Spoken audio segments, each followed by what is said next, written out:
이 거룩한 부활주일, 기쁨의 주일에 허락하신 하나님의 말씀 함께 보겠습니다. 고린도 전서 15장 12절에서 20절 말씀입니다. 그리스도께서 죽은 자 가운데서 다시 살아나셨다 전파되었거늘 너희 중에서 어떤 사람들은 어찌하여 죽은 자 가운데서 부활이 없다 하느냐. 만일 죽은 자의 부활이 없으면 그리스도도 다시 살아나지 못하셨으리라. 그리스도께서 만일 다시 살아나지 못하셨으면 우리가 전파하는 것도 헛것이요 또 너희 믿음도 헛것이며 또 우리가 하나님의 거짓 증인으로 발견되리니 우리가 하나님이 그리스도를 다시 살리셨다고 증언하였음이라. 만일 죽은 자가 다시 살아나는 일이 없으면 하나님이 그리스도를 다시 살리지 아니하셨으리라. 만일 죽은 자가 다시 살아나는 일이 없으면 그리스도도 다시 살아나신 일이 없었을 터이요. 그리스도께서 다시 살아나신 일이 없으면 너희의 믿음도 헛되고 너희가 여전히 죄 가운데 있을 것이요.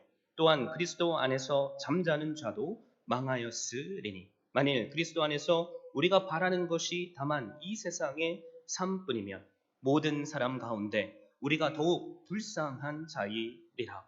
그러나 이제 그리스도께서 죽은 자 가운데서 다시 살아나사 잠자는 자들의 첫 열매가 되셨도다. 아멘. 저는 이 귀한 기쁨의 부활 주일에 주신 말씀을 힘입어서 부활을 믿으라 라는 제목으로 말씀을 증거하고자 합니다. 사람들은 만약에 내가 백만장자였다면, 만약에 내가 아주 멋지고 아름다운 암흑의 영화배우와 결혼했다면 이런 상상들을 하곤 합니다. 저도 마찬가지였습니다. 제가 한 7살 때였나요? 까마득히 오래전 일이죠. 근데 아직도 생생해요. 슈퍼맨 영화에 푹 빠져가지고 매일 밤마다 잠들기 전에 만약 내가 슈퍼맨이었다면 저 하늘을 마음껏 날아다닐 수 있었는데 이런 상상을 하다가 잠이 들곤 했습니다. 그런데 어느 날 일이 터졌어요. 집 지붕에 7살짜리가 올라가서 나는 슈퍼맨이다 하고 뛰어내린 거죠. 야, 날 줄 알았는데 못 날더라고요. 어떻게 됐을까요? 나는 슈퍼맨이다 라고 외치며 뛰는 그 찰나의 시간은 좋았는데 결국 두 다리가 부러져서 고통스러운 제 자신을 발견하게 됐습니다. 그러면서 몇 달 동안 어머니의 등에 업혀서 30분이 넘는 시골길을 지나쳐 초등학교를 하교했던 기억이 생생합니다. 그러면서 부러진 두 다리를 통해서 뼈저리게 깨달은 것이 있습니다. 만약이라는 상상들은 다 허망한 것이구나. 어린 마음에서도 그게 깨달아지는 거예요. 오늘 주신 말씀을 보면 사도 바울도 만일이라는 표현을 반복하면서 말씀을 선포하고 있습니다. 만일 죽은 자의 부활이 없으면 그리스도도 다시 살지 못하셨으리라 라고 말하죠. 만일 그리스도께서 다시 살지 못하셨으면 사도들이 전파하는 것도 헛것이 될 것이다 라고 말합니다. 그러면서 계속 이어져요. 만일 그리스도께서 다시 살지 못하셨으면 너희의 믿음도 헛것이 될 것이다. 만일 그리스도께서 다시 살지 못하셨으면 우리 사도들은 하나님께서 그리스도를 다시 살리셨다고 증거하였기에 거짓말 제기가 된다. 만일 그리스도께서 다시 살지 못하셨으면 너희의 믿음도 헛되고 너희가 여전히 죄 가운데 있을 것이다. 만일 그리스도께서 다시 살지 못하셨으면 그리스도를 믿고 죽은 자들도 망한 자들이 된다. 만일 그리스도께서 다시 살지 못하셨으면 세상의 가치를 따르며 사는 사람들보다 믿는 자들이 더욱 불쌍한 자들이 될 것이다. 만약 예수 그리스도의 부활이 없다면 사도 바울이 증거하는 이 표현들은 정말로 맞는 말이 됩니다.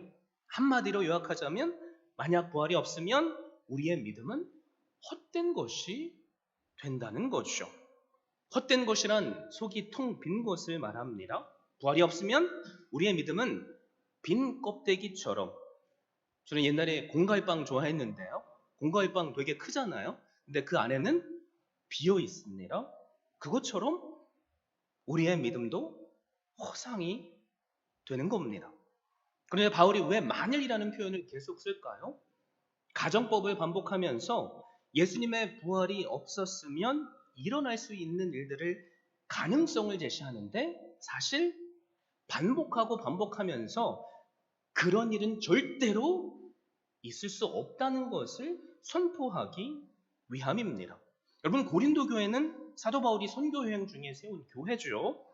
사도 바울이 고린도 교회에게 고린도전서 편지를 쓴 데는 예수님께서 부활하시고 승천하신 지 채 20년도 안 된 시점입니다. 그런데 왜 사도 바울이 이런 말들을 편지에 썼을까요? 우리는 그 이유를 12절 말씀을 통해서 알 수 있죠. 그리스도께서 죽은 자 가운데서 다시 살아나셨다 전파되었거늘 너희 중에서 믿지 않는 자들이 아니에요. 믿는 교회 안에서라는 말이죠. 어떤 사람들은 어찌하여 죽은 자 가운데서 부활이 없다 하느냐, 이런 말들이 나오고 있는 겁니다. 당시 고린도 교회 헬라 철학의 영향을 받아서 죽은 자들이 어떻게 부활하냐 라는 그 사상의 영향 아래 있던 거죠. 그래서 교회 안에 함께 신앙생활하고 있는데 에이, 어떻게 죽은 자들이 부활을 해? 라고 말하는 성도들이 있었습니다. 예수님께서 부활하시고 승천하신 지 채 20년도 안 지났어요. 그런데 부활을 의심하는 자들이 있다는 것이 여러분 놀랍죠. 왜 그럴까요? 우리가 살고 있는 문화와 세계관에 나도 모르게 영향을 받기 때문에 그렇습니다. 오늘 사는 우리도 마찬가지잖아요. 많은 사람들이 to see is to believe 라고 얘기를 해요. 보는 것이 믿는 것이다 라고 말하죠. 그래서 실존주의 철학과 논리 그리고 과학, 우리를 지금 둘러싸고 있는 이 세계관 때문에 인간의 상식을 뛰어넘는 것을 사람들은 믿으려고 하지 않습니다. 그런데 정말로 안타까운 게 뭔지 아세요? 믿지 않는 사람들이 그러면 it's okay, 괜찮아요. 그런데 교회 안에서 어렸을 때부터 부모님의 손을 잡고 따라 나왔던 우리의 다음 세대들이, 청년들이 예수님의 부활을 믿지 않습니다. 놀랍죠. 20년 넘게 교회 생활을 했는데 제가 청년 아이들을 사역을 해보니 수련회 가서 아이들에게 물어봐요. 너는 예수님의 부활을 믿느냐? 야, 당돌한 아이들이 많습니다. 목사님, 저는 이렇게 말을 하죠. 미국에서 오래 사는 아이들 특징.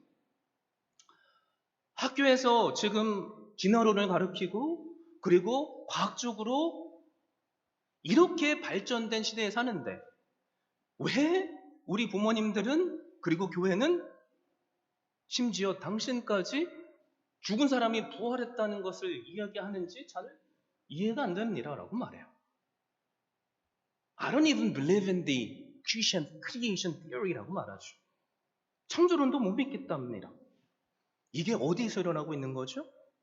교회 안에서 일어나고 있어요. 사람이 죽으면 다 썩어 없어지는데 그 분해돼서 없어질 육신이 어떻게 다시 부활할 수 있겠느냐라고 교회 안에서 그런 말들이 나옵니다. 여러분, 그런데 부정하고 싶어도 믿고 싶지 않으셔도 예수님께서 죽음으로부터 다시 살아나신 그 부활의 사건은 진리입니다. 아멘이시죠? 왜 그렇습니까? 성경이 그것을 증거하기 때문이에요. 여러분, 그런데 하나님을 믿지 않는 수많은 역사가들도 그것을 증거하고 있습니다. 일반 역사라고 하죠. 그 기록에 나타난 예수님의 기록들을 보면 유대인 역사가 요세푸스는 십자가를 증거합니다. 예수님의 부활을 증거해요. 또 로마 역사가 타키투스, 로마 지방 총독 플리니와 르기안, 또 바빌론, 탈무드 등 우리가 관심을 가지고 찾아보면 일반 역사 서적들 가운데서도 예수님의 부활하심을 증거하는 자료들이 너무나도 많습니다. 여러분, 그런데 역사로 묻혀진, 어떻게 보면 죽은 글들보다 더 확실한 증거가 뭐예요? 뭘까요?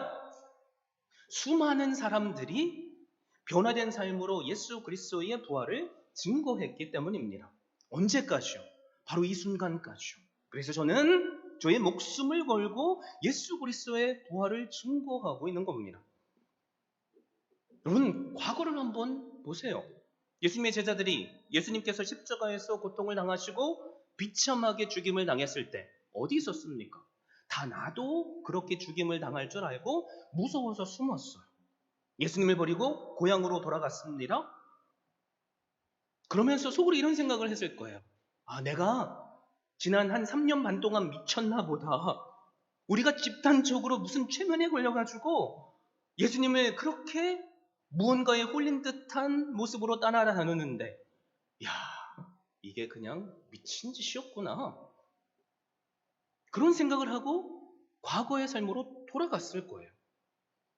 만약에 여러분들이 제자들이었다면 얼마나 허망했겠습니까? 내 직업을 포기했어요. 내 부모도 포기했고요. 그래서 예수님을 죽기까지 쫓으려고 했는데 예수님이 그만 십자가에서 죽어버린 거예요. 이야, 패닉 현상이 일어났겠죠? 오늘 바울이 말하는 것처럼 모든 것이 다 헛것이 되어버린 겁니다. 부활이 없다면 정말로 그럴 수밖에 없죠. 바울은 지금 그 얘기를 하고 있는 거예요. 부활이 없으면 오늘 우리 교회도 없어요. 기독교가 존재할 수 없습니다. 우리의 믿음도 없죠. 여러분, 그래서 사탄은 예수님을 십자가에 못 박아 죽인 겁니다. 그런데 우리의 머리로는 상상할 수 없는 놀라운 일이 일어나요. 예수님을 버리고 과거의 삶으로 돌아가 버렸던 그 제자들이 예수님처럼 똑같이 죽임을 당할까 두려워했던, 그래서 숨었던 그 제자들이 어느 순간에 나를 잡아 죽이려고 하던 그 유대인들을 향해 담대히 복음을 들고 나갑니다. 주 예수 그리스도를 믿으라. 그러면 너희가 죄사함을 받을 것이라고 외칩니다. 너희가 십자가에 못 박았던 예수가 메시아다라고 선포합니다. 금방 사라질 줄 알았어요. 잡아서 죽이면요. 여러분, 그런데 제자들이 죽기까지 십자가의 복음을 부인하지 않습니다.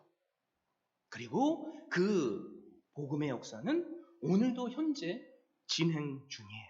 바로 저를 통해서 말이죠. 그리고 여기 계신 한 분 한 분을 통해서 말입니다. 도대체 무슨 일이 벌어졌을까요? 미치지 않고서는 이런 일이 일어날 수 없잖아요. 왜 이런 일이 일어났습니까? 왜 한 작은 나라에서 시작된 기독교가 온 세계를 지금 하나님의 나라가 되게 뒤덮고 있습니까? 부활이 아니면 설명할 수 없어요. 그 부활하신 주님을 제자들이 만났기 때문에. 그리고 오늘 말씀처럼 예수님께서 제자들에게 내가 부활의 첫 열매가 되셨다는 것을 깨닫게 해주셨기에, 아, 죽음이 끝이 아니구나, 또 다른 시작이구나 라는 것을 깨닫게 되었기에 그들은 목숨을 걸고 복음을 증거한 겁니다. 그래서 고린도전서 15장 3절에서 8절은 함께 읽진 않았지만 바울이 뭐라고 선포해요? 내가 받은 것을 먼저 너에게 전하였노니 이는 성경대로 그리스도께서 우리 죄를 위하여 죽으시고 장사 지낸 바 되었다가 성경대로 사흘 만에 다시 살아나사 게바에게 보이시고 베드로 사도죠. 그의 12 제자에게와 그의 500여 형제에게 일시에 보이셨나니 그 중에 지금까지 대다수는 살아있고 어떤 사람은 잠들었으며 그의 야고보에게 보이셨으며 그의 모든 사도에게와 맨 나중에 만삭되지 못하여 난 자 같은 내게도 보이셨느니라.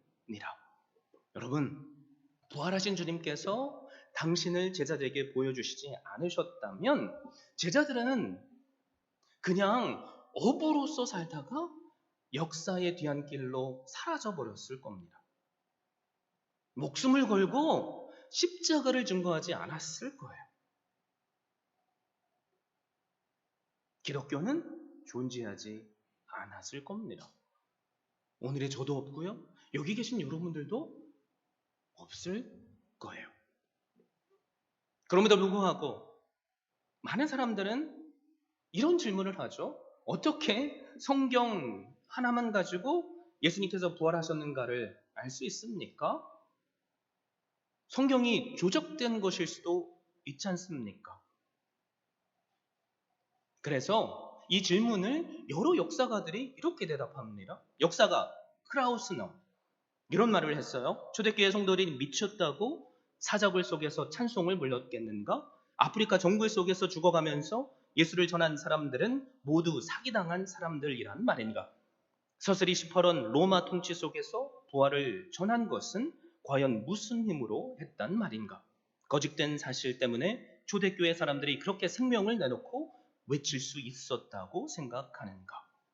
천재수학자죠. 파스칼도 이런 말을 했습니다. 만약 예수의 제자들이 서로 의논해서 예수의 부활을 거짓으로 만들어냈다고 가정해보자.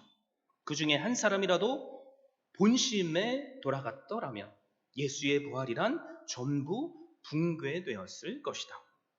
옥스포드 대학의 역사학 교수죠. 토마스 아놀드도 이런 말을 했습니다. 나는 여러 해 동안 과거의 역사를 연구하고 그 사실을 조사하고 이에 대하여 기록한 문헌과 유물을 고증하여 그 사실 여부를 조사하여 오는 중이다.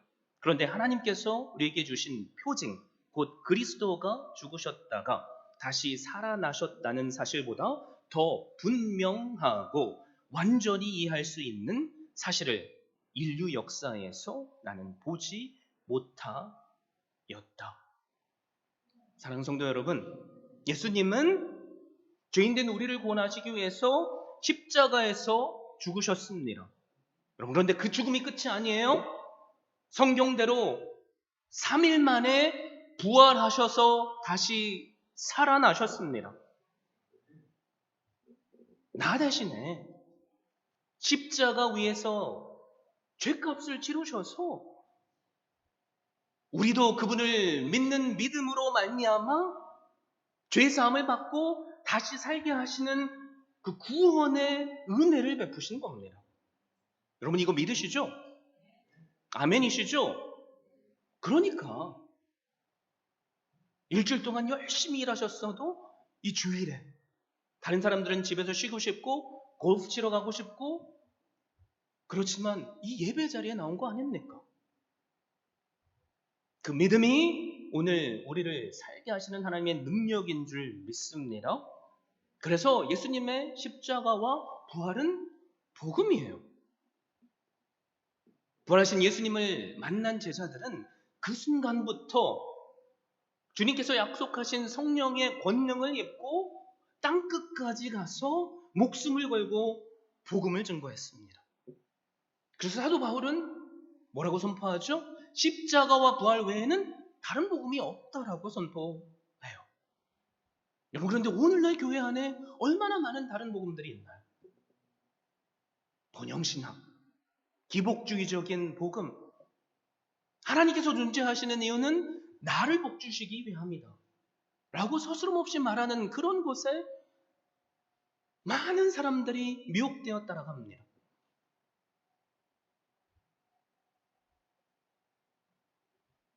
우리만큼은 아니길 바라요.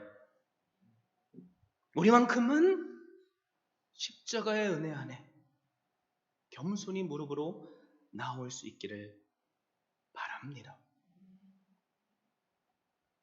그게 십자가의 능력이에요. 만일이라는 말로 예수님께서 부활하신 것이 확실하다고 주장하는 사도 바울이 그래서 결론적으로 뭐라고 선포하죠?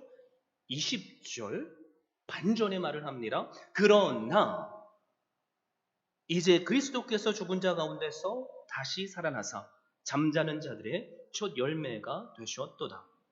그러나 이제는 영어로 하면 but in fact죠. 반전의 말을 지금 시작하는 겁니다.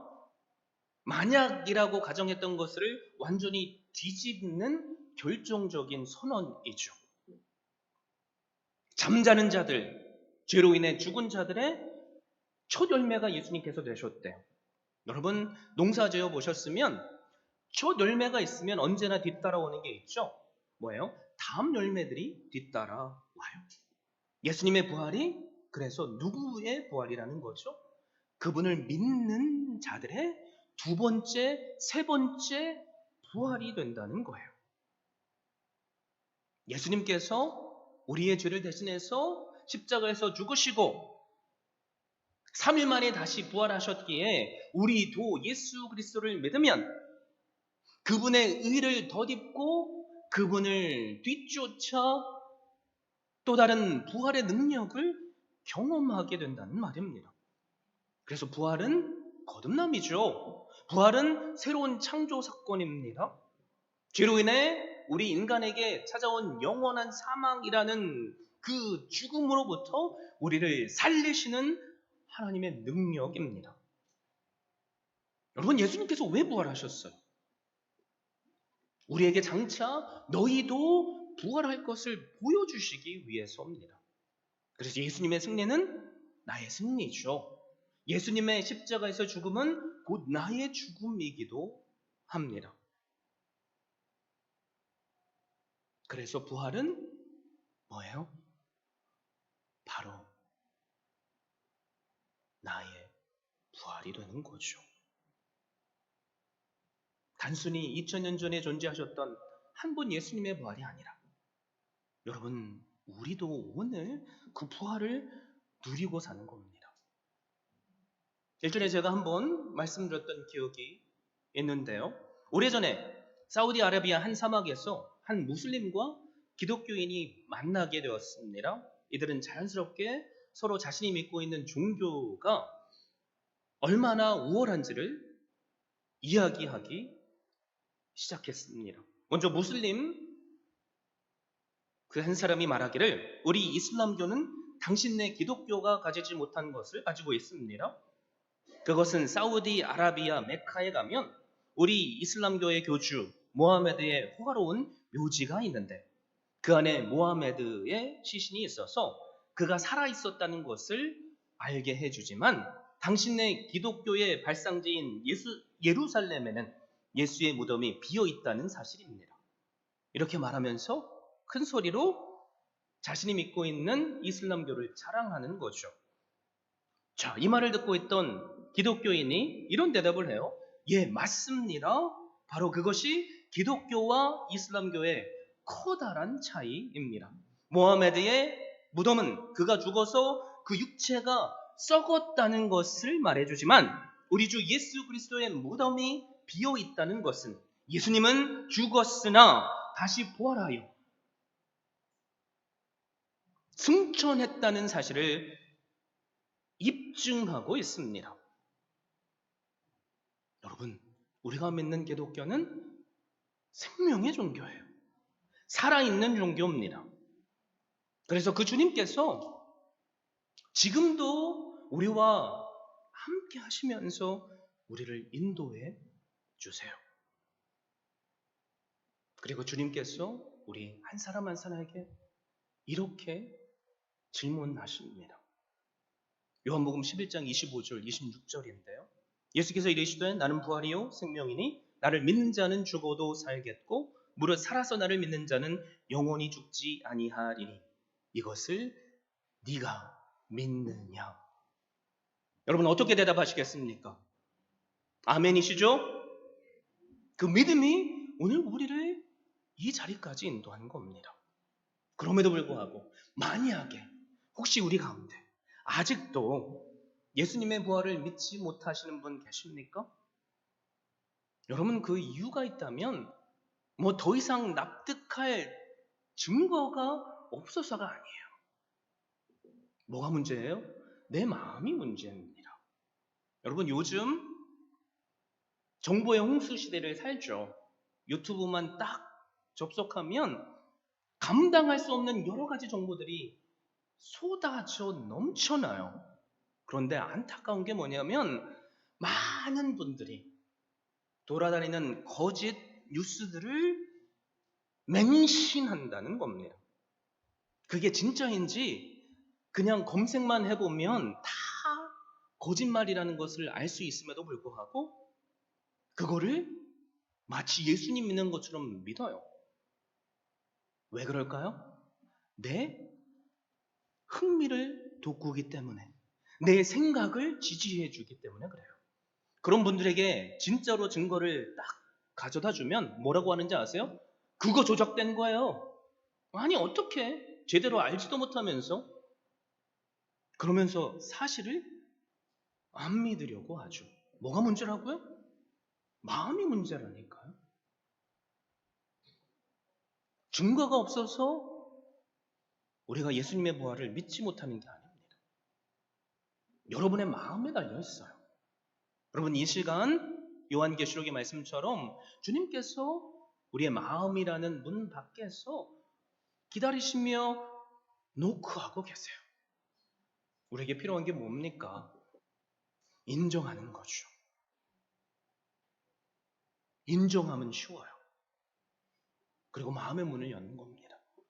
그리고 그분을 나의 구주로 맞아들이면 됩니다. 그러면 그 순간부터 하나님께서 역사하셔요. 믿겨지지 않는 것이 믿겨집니다. 내가 왜 죄인이야? 라고 외쳤지만 내가 한없이 불쌍한 죄인이라는 것을 깨닫게 됩니다. 깨닫는 자만이 회개할 수 있잖아요. 병자만이 병원에 갈 수 있잖아요. 그러면 그 한 영혼은 주님 앞에 무릎 꿇을 수밖에 없고 주님은 언제나 그러듯이 무릎 꿇은 그 한 사람을 외면하지 않으시고 받아주십니다. 저는 오늘 이 순간에 우리 모두에게 이런 우리를 받아주시는 그 사랑이 임하길 바랍니다. 여러분, 예수님의 부활하심을 믿으세요?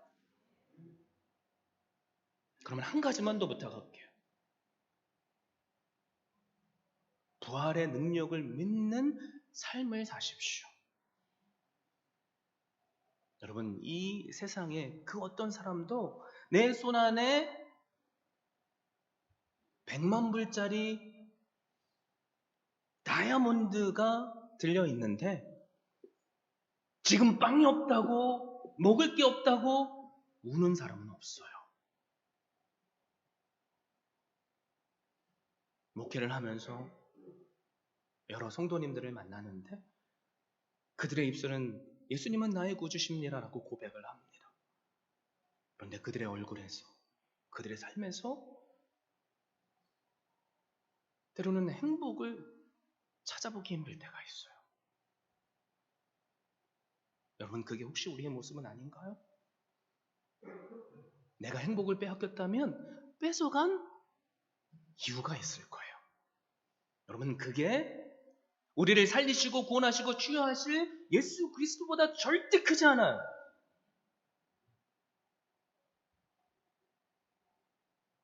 부활을 경험한 자로서 합당한 삶을 사십시오. 그게 어떤 삶입니까? 예수 그리스도 한 분만으로 평안을 누리는 삶. 예수님 한 분만으로 행복한 삶. 그리고 그 예수님이 나를 살려주셨기에 그게 너무나 감사해서 내가 만나는 사람들마다 내가 믿고 있는 예수 그리스도를 전하는 삶. 나에게 마태복음 28장 18절에서 20절 말씀으로 뭐예요? 유언으로 주신 그 말씀을 내가 순종해야 돼서 하는 것이 아니라 나에게 주신 그 십자가의 사랑이 너무나도 크고 감사하게 그것을 전할 수밖에 없는 삶. 여러분, 이런 삶을 살았으면 좋겠습니다. 우리가 만약에 그 귀한 삶을 살 수 있다면 주님께서 우리에게 약속하신 것처럼 천국은 어디에 있는 것이 아니라 우리의 마음에 임할 겁니다. 그 천국을 지금 누리시고 계시죠? 나의 마음을 열어드리면, 나의 전심을 그분께 드리면 우리가 그렇게 소원하는 행복과 천국이 임합니다. 그 천국을 날마다 누리시며 그냥 내가 사는 삶 그 자체로 가서 제자 삼는, 우리에게 주신 그 비전을 이루어드리는 그 주인공 될 수 있기를 바랍니다. 그래서 주님의 부활이 우리의 날마다의 부활이 되고 그분께서 다시 사심이 우리를 오늘도 여전히 은혜 안에서 살게 하시는 그 능력 경험하시는 한 분 한 분 되시기를 예수 그리스도의 이름으로 축원드립니다.